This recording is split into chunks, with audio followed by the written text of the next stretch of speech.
today we have a very, very special guest here. It's Professor Hani Asfour. And he is the very famous designer and architect coming from MIT and Harvard, and is the vice president of DIDI, so Dubai Institute of Design and Innovation. Hani, very warm welcome. Thank you so much that you are here. And I'm really looking into a wonderful conversation with men like you, with your experiences in different cultures about the theme of color. So, I mean, when I look at your dress, I don't know if you are really into colors. I mean, or is your only color is black? Hi, Elmar. Thank you for this introduction. I think you're too generous. In terms of being here, it is an honor to be talking about color. I think you will discover that I have non-conventional ideas about color. I've been working with color all my life as a designer, as an architect, as a maker, as a graphic designer. And there's in Austria, in the turn of the last century, Adolf Loos, famous architect, basically said the modern man has so much to express that the best way to express it is by being mute.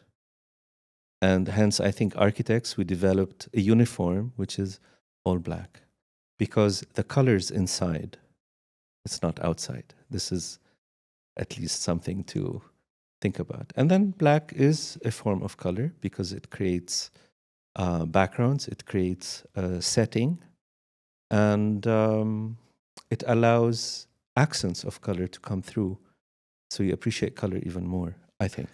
Oh, wow, that's interesting. That's interesting. I heard, by the way, from the fashion designers, they also are famous for just wearing black as a color, is that they are always afraid to be ahead or behind a trend. So regarding color. And I mean, that's something, I mean, as architect and also as designer, you are looking for more meaning into the things and not just only looking for some short-time trends. Exactly. I mean, as designers and also as architects, nowadays we are talking about sustainability, you know, so we are trying to give some new meanings to that things.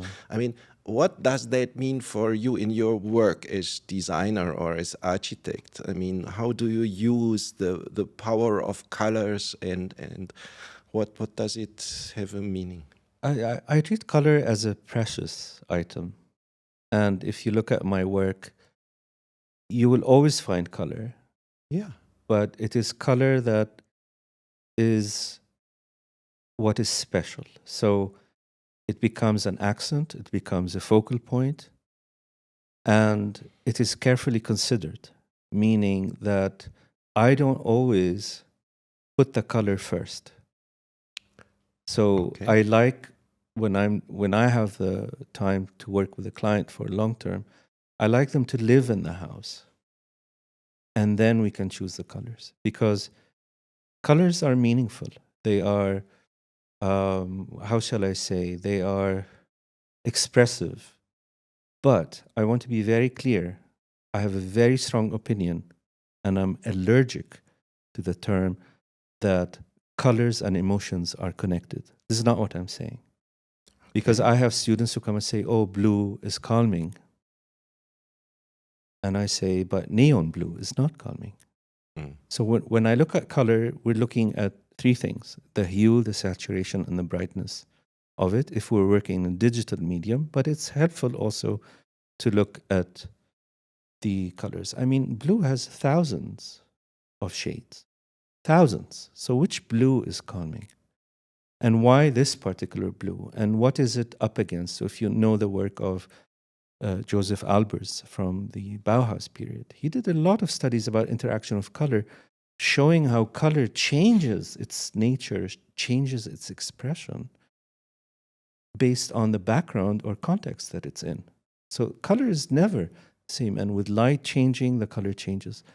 So to say things like blue is calming or red is aggressive, these are cliches that I cannot let stand, especially as a teacher of design. Oh, that's so interesting because I'm asking myself also the meaning of color in different cultures have different meanings. But having said this, is it then also not true for you? Well, I mean, I come from in northern Arab culture, from the Eastern Mediterranean, and black is the color of death. So if someone's mourning, they would wear black. And when people see me, they say, "What are you mourning?" And I didn't understand that, because for me, um, making wearing black is just makes life easier for me, because then I can focus on not trying to express myself through my clothes, but through my work. Mm. That's important to me. So colors mean different things. I don't know much about different cultures and color. I lived, here and in the Levant and in the USA and in Italy. Those I can relate to, but global culture of color, Mm. I don't. I'm not in a position to go deeper into that. But I know that they're meaningful. But again, it is what shade of that color, right? Mm-hmm. And if you know the work of Malevich, also who was associated, he was a Soviet artist, but he was associated with the Bauhaus. He would come in as a jurist. He's famous for the black square. And the black square is the absence of everything, which is, Piet Mondrian would have called it the absolute abstraction, Mm. right? So if you want to abstract something to there, and then probably Malevich struggled about which black, because black is not just one black. There are multiple blacks, and I mean, put a black thing against a black thing. Some of the nicest printing is black on black printing. I don't know if you've seen that. It's very refined. So that requires a lot. Based on the shade, I'll tell you another story. We were designing a new brand for a company, and the two partners could not agree on which shade of red, right? Although we had showed them shades that are almost identical, and the company fell apart because they could not agree on which shade of red they wanted, right? Colors mean things to people, and they see them in different ways. And we are not also talking about people with um, like color blindness or things like that, like my son. I mean, he cannot tell the difference between green and red, but in his mind, he has developed a way to distinguish them. It's not what I would see, but he would see it differently. So I would say, is this red or green? He would know, but he doesn't see what we see, Oh, right? wow. So the colors change with meaning, with context, with association, with memory, all these things. So to break up a company based on a simple shade of red means that it touched a nerve, right? It touched a nerve.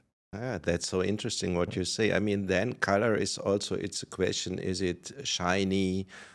What's the surface? What kind of texture does it have? And so Absolutely. on. So, I mean, yeah, I remember as you're always talking about the artists and the Bauhaus, I was thinking about Fontana because he reduced it. He just had only a white surface and he just made a cut into it, and so he Yes. he didn't have any idea about the color, and especially it's only the light The light that that. changes the shade. That's a great way to describe Fontana's work. I had not seen it that way. I had focused on the cut.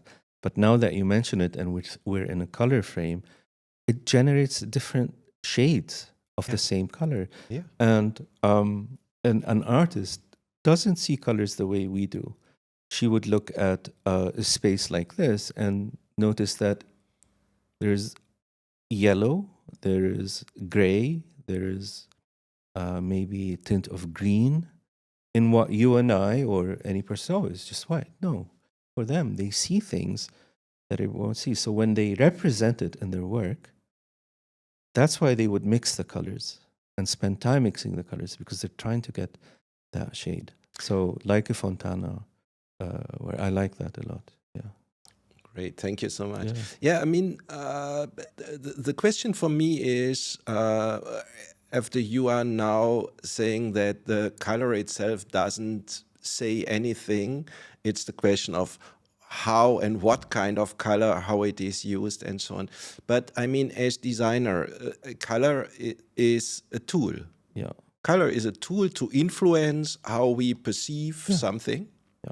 And I mean, I know it from your works. I just have seen a wonderful new book from you, Oh, yes. where I've seen that you use the colors in a very strong way to position the content and to illustrate about the different chapters and meanings and everything. So, I mean, when I do understand you right, then color is in combination with different instruments. It's something where you can express yourself even more and your message, isn't it? Definitely. I mean, color is associated with meaning. Okay, so when you describe that book, and thank you for that comment, it is designed for technical people who don't enjoy reading. So the way I approach the design of the book is to make it more memorable on other levels. So introducing the color per chapter, per section, helps like a mnemonic, like the reader would remember, oh, it was in the purple section. Okay, so they'll go back. So the book is meant to be more of a wayfinding of the information rather than a sequential reading of the book. So by associating color with a concept, in the back of your mind, you're making that connection. And we remember colors. And funnily enough, on another topic, when we remember colors, many times we remember its complement. So you think as a child, oh, this was yellow, but in reality it was blue. Somehow our brain just converts the color because we don't see the colors as our brain tells us they are. We see the opposite, like a negative. I'm not sure about that. But color as memory is a very important thing. That's why studies have shown that number one brands in any field typically have one color or an associated color. So let's take the number one sugar water, right? What color is it? Red. Red. Of course. Okay. And the number two, what color is it? We don't know. Is it blue? Is it red? We don't know. Something in between. Yeah. The same thing with any new brand because you associate the color. And when you're not able to remember the color, it is hard to work with. That's why I don't recommend a new brand who wants to make a cut in the market to use more than one color or to use colors that are hard to replicate, like teal blue is impossible to replicate on different surfaces. You talked about textures. They change completely. Teal blue could appear bluish or greenish or, you don't know, purple is the same. Purple could have too much red in it or too much blue in it. Which one is it? So if you are a new brand and you want to stand out, pick a color A that is not used by the competition, and B, make sure it's a color that's easy to replicate on different surfaces. And those in the print world understand that if you print with a color, let's using the Pantone system, in red on glossy paper, and you use the same ink, the same proportions on flat paper or matte paper, they're two different things. And you probably know this from your red dot days. So you had to adjust it. So you cannot be technical about it. You have to be visual about it. And this gets me to another point. Color, like any design, is not, as much as we'd like it to be an accurate science, it is actually an experience that requires a lateral reading of a situation. Again, the context comes in. So when I say red, you're seeing something, I'm seeing something. But it could be fire truck red, Ferrari red, apple red, Coke red, blood red. What is it? Scarlet, right? Crimson, I see. etc., etc. So We tend to be reductivist to make our life easier, but our brain perceives many, many, many, many, many shades of a certain color. And what you might say is red, I might say is red, is not red, is something completely different. So that's why it's a lateral process. It's a contextual process. You can never see a color on its own. And one of the, for me, I mean, paint companies do this. Of course, when people pick the color, they actually use these color swaths, but they're usually small. I don't Yeah. do that with clients. I actually bring the paint and I paint a large surface. Mm. If it's a wall, we paint it on a wall. But if it's a ceiling or a floor, we paint it on a horizontal surface. Because the color changes. The same color, vertical, changes when it's horizontal. So that's why you have to understand your context and where that color is going to be placed. So don't ever choose a color just based on a chip. Get a sample. It's okay. Invest in it. It's okay because you're going to live with it. And paint a large surface, right? And in the angle that you will actually experience it. Yeah. Okay. Wow, that's really amazing. I mean, there's interesting as you're coming back. So there is a lot what you already said, and it's so interesting. There is a famous Germany in Germany. There is a famous company. It's the German Telekom. So, and they, for example, they have only the color magenta, Yes? and their whole corporate design Yes. is just based on the color magenta. And every Absolutely. time when you see magenta, you know Telekom. Yes. And that's so easy and Yeah. interesting. Yeah. Yeah. And I mean, as you said regarding the red dot sign, I Yeah. mean, it's also part of the success of this is that the Chinese love the color red, which is strength, power, fire, and everything. So it has a very positive connotation. And but what we can see here that color really influences our life a lot. Yeah. I mean, honestly, I'm not like you, as you may see. So sometimes I can be colorful, and for me, every time when I come, for example, my question to clothing in the morning, it influences the mood of the whole day for me. Yeah. And if I'm in a happy situation and if I'm happy, I'm also wearing happy colors.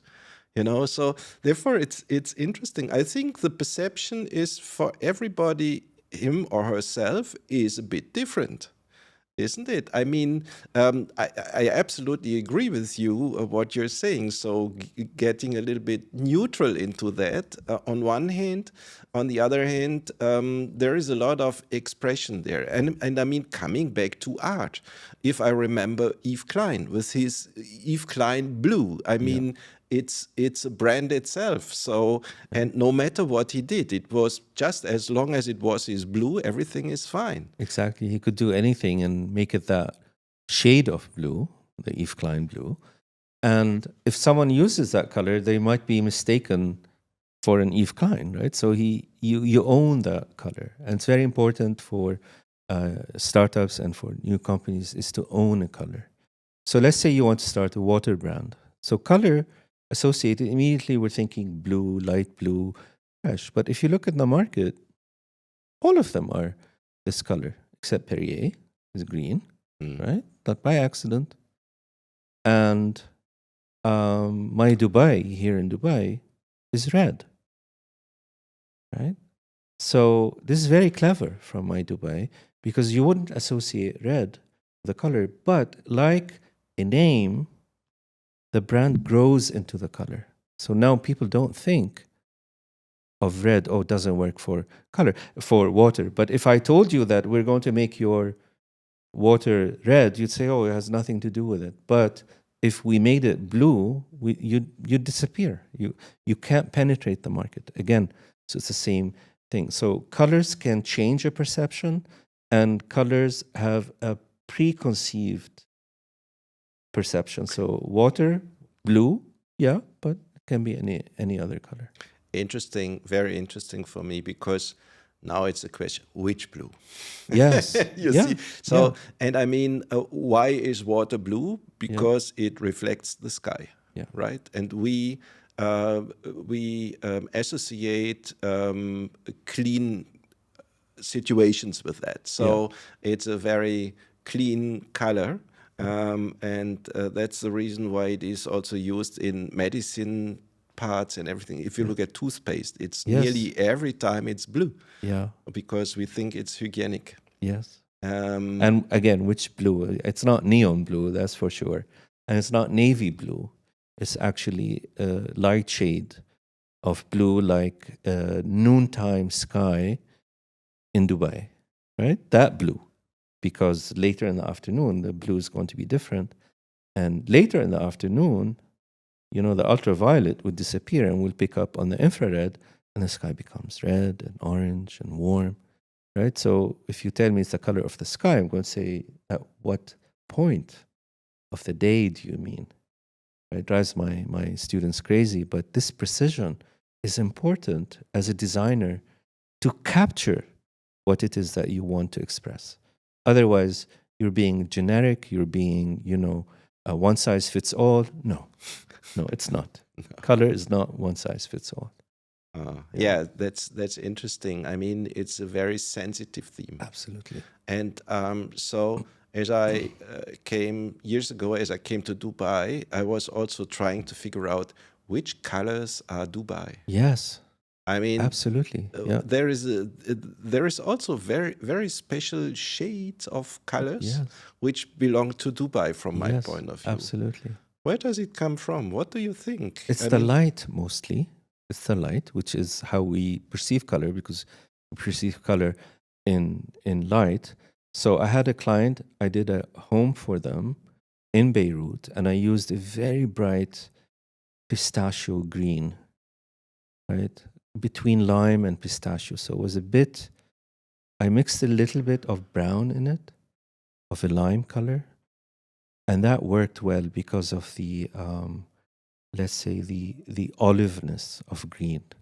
It has a bluish, brownish tint, the green. When I came to design a home here, I worked with, for the first time, with beige.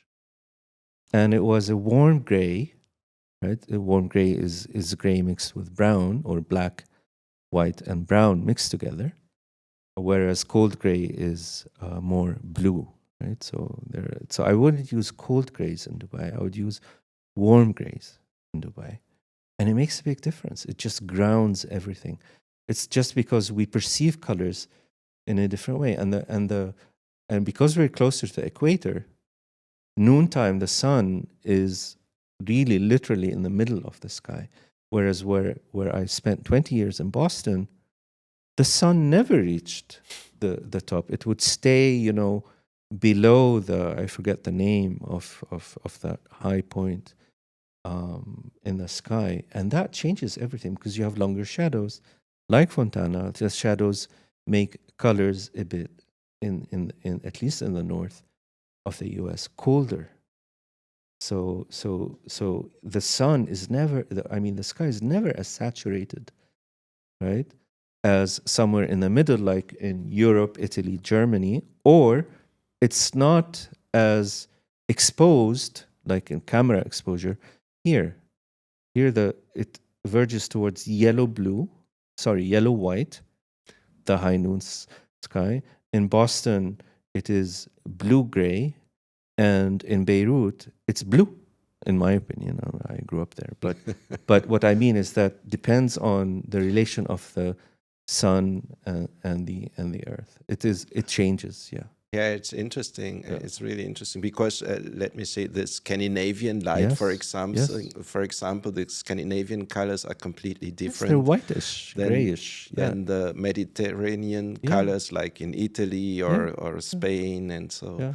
And but also coming back to Dubai or to UAE, I mean, aren't those colors also related to the sand, to the color of sand, and to the refraction of the light because of of the many sand we have? Definitely, the sand is an earthy color, and it's a big factor. At the same time, we perceive the sand this way, right? Because if you put the same sand in Boston, it's not going to be the same shade. It's going to be something else, right? So the shade that we're looking for, what I would say it's weird, but I would say the taste of the color reflects the taste of the sand here, and that's why you need to mix things more with warm grays rather than cold grays, because it is the light that makes the sand appear that way.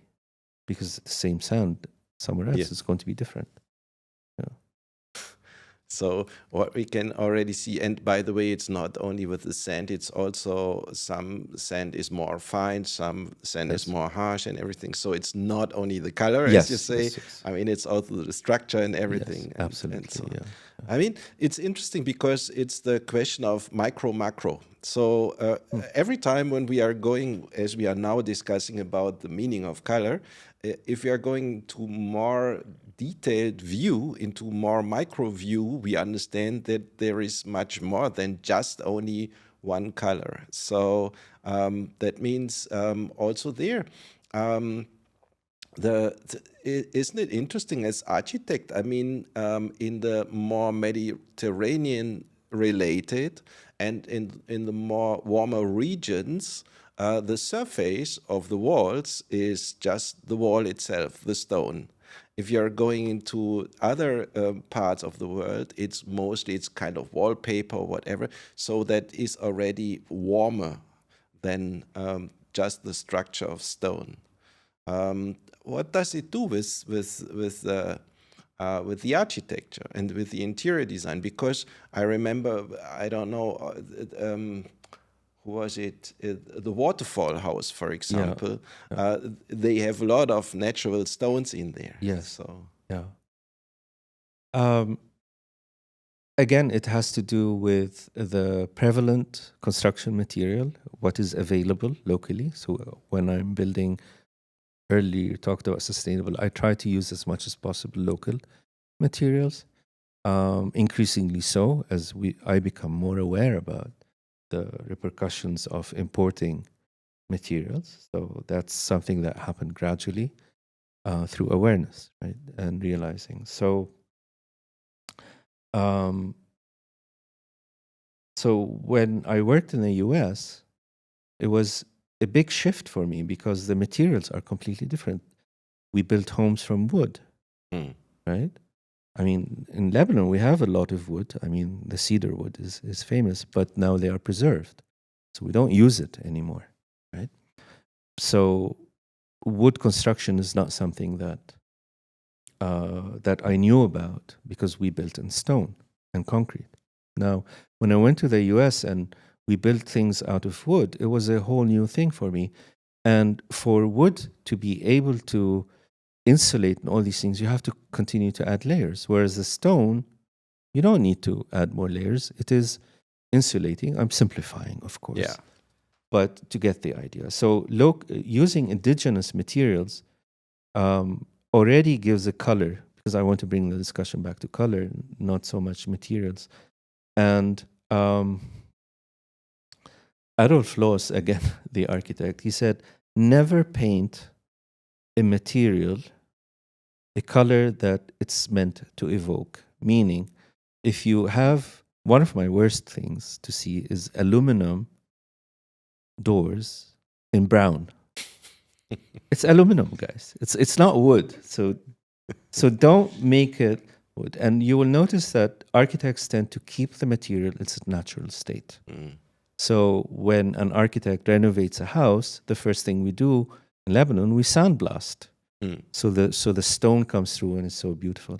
Brick as well, you sandblast it, which you have in the US and elsewhere. So you want the color to come from the material rather than impose it unless you are making a statement. And make sure you don't paint something it's pretending to be when it's not that thing, because it'll look horrible. brown aluminum. Come on. Yeah. You have, it was very popular. And Oh it yeah. was very popular. And because it was pretending to be, um, wood. And the same thing with plastic bags that were beige because they're pretending to be paper bags. Is there anything more ugly than a beige plastic bag? All plastic bags are horrid, but beige, oh, it's trying to be a paper bag, Yeah. Don't do that. Yeah, Yeah. it's interesting. Interesting. I mean, because color has a meaning, Yes. and if we assume to give it a meaning which is not really true, Yeah. we understand it cannot be a good color. No. That's the thing, Yeah. Normally, I mean, we're just discussing about this, but normally the users don't see it. They are not aware on this, but Yeah. they feel that there is something which is not Exactly. nice. Yes. They feel it, but they can't figure out why. Yeah, Yeah. that's So things interesting. in their natural color are usually the most, let's say, sincere and honest. This is a modernist idea, Yeah. right? But the prior to modernism, we used to mask things, meaning we would, let's say, add layers to things, add joints to hide the connections, add fascia, add all things to hide these things. So there was an attitude to move away from the natural and create the artificial. The modernists said, no, let's use the honesty of materials. And how they come together becomes interesting. So the extreme of that is brutalism in concrete, but you find many brutalist buildings which are where the concrete work did not come out properly. They paint them gray and they look horrible because, again, you are painting something. Paint should not be concrete, right? And so, anyway, you get my idea. So, honesty of materials and the colors that emanate from that is beautiful because it is the natural color of something. That's so interesting. I was just reflecting on what you're saying. I mean, for example, if you look at the work from Tadao Ando, Yes. he did the opposite. He just only used concrete as a kind of really precious material and the light. Yes, absolutely. So, and I'm also thinking about, I mean, as we have been discussing, is the importance of light on color. Yes. So, I mean, if you have a gray wall and if you have a bright light or a shiny light or whatever, so it's completely different world. Yeah. And Absolutely. so means it really is influencing our lives Without us knowing. without us knowing. Yeah. And that's something what I really like, or why I like these kind of talks with you, because we start to get aware on the things. And then when we got aware on something, we can choose. Yes. And we see it and we feel kind of quality for something. Yeah. And that is what I want always us, and also my students, by the way, learn to see the things. Thank you. And I always say the first job of a design educator is to help students develop a good eye, like musicians learn to develop a good ear. But we don't say that enough. We understand good ear for musicians, but good eye is the same. It's exactly what you said, that we need to learn to see. Exactly. To see, actually, and not to look with our brains, but actually to look with our visual cortex and describe what we see. And once you do that, you see the world in a different way. And colors are a major part of this. So when I look at this lovely cup, right, I'm not just seeing yellow and pink. I'm seeing 6 shades of pink and gray, and I'm looking at it and I'm seeing a yellow with a deep ochre at the base, and I start looking, right? And it's not a cup anymore. It's not a cup anymore. It is all these things coming together to create something that my visual cortex is seeing, and I'm asking my symbolic brain to calm down a bit. Yeah, I know it's a cup, but if I want to understand this at a deeper level, I need to ask my symbolic brain, which is saying, oh, it's a cup, it's a cup, it's a cup. Quiet down a bit. let's look at it in a different way. And that's what artists do. That's what they see. They're not using the symbol, but they're using the actual perception. What do I see? And they keep asking, what do I see? Yeah. Oh, that's so nice. And Yeah. by the way, as you're describing that so wonderful with the cup, I mean, if the cup would not be white inside, Yeah. all what you're seeing would be different. Yeah. And from my end, actually, I would say it's light gray with a band of smoke gray and a tint of purple in there, because purple, by the way, is the complement of yellow. That's why I'm seeing it, because there's yellow in the foreground, and it somehow reflects the purple if you're looking, right? And if I told someone I see purple there, they say, you're crazy. I say, yeah, mentally, maybe, but not visually. It is there. Yeah. It's so nice. Yeah. So interesting. Yeah. Yeah, I mean, that's one thing. The other thing, I'm just thinking about some years ago, we built a new private house. And I told the architect, I want to have halls, I want to have high ceilings and everything.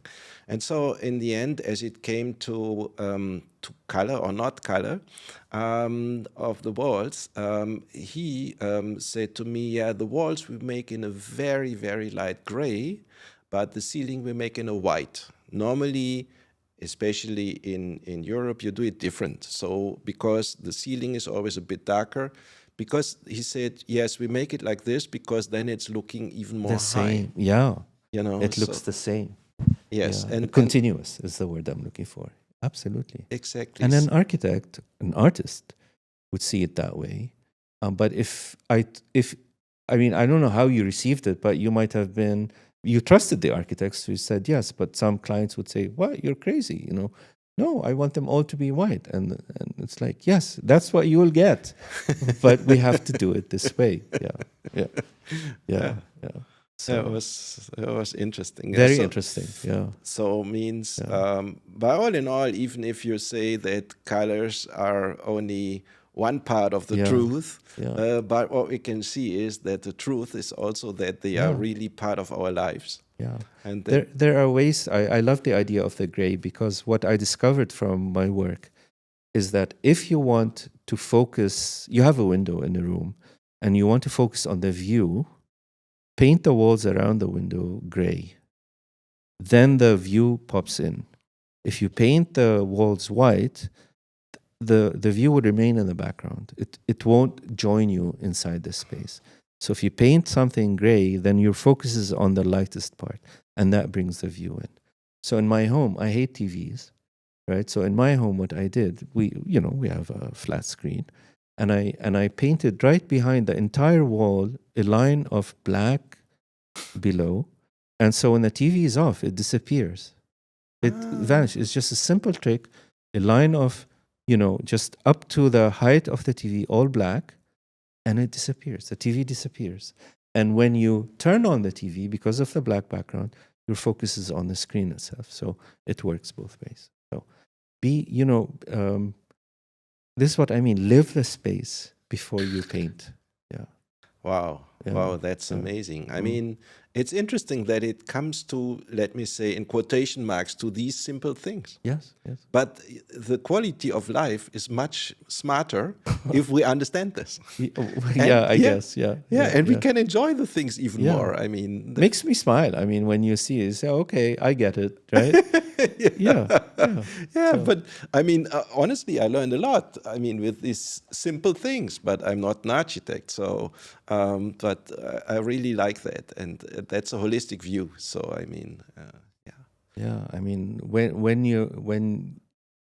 when designing, you have to understand the whole context, and the biggest context is usually the client's psychology. Also, that's something that you have to engage with. It's empathy. It's understanding their point of view, not your point of view. Right? You need to understand your point of view. Somehow, Adolf Loos keeps coming back, because Loos basically said, again in around 1908, he said, when I'm designing a space, I'm designing the walls and the surfaces, and it is the people's life inside the space that they get to choose whatever they want. All I do is the backdrop, right? Again, and the backdrop is where we work as designers. We don't want to be in the foreground. We need to be in the background Yeah. to allow life to exist within it naturally. Exactly. Yeah, I mean, true.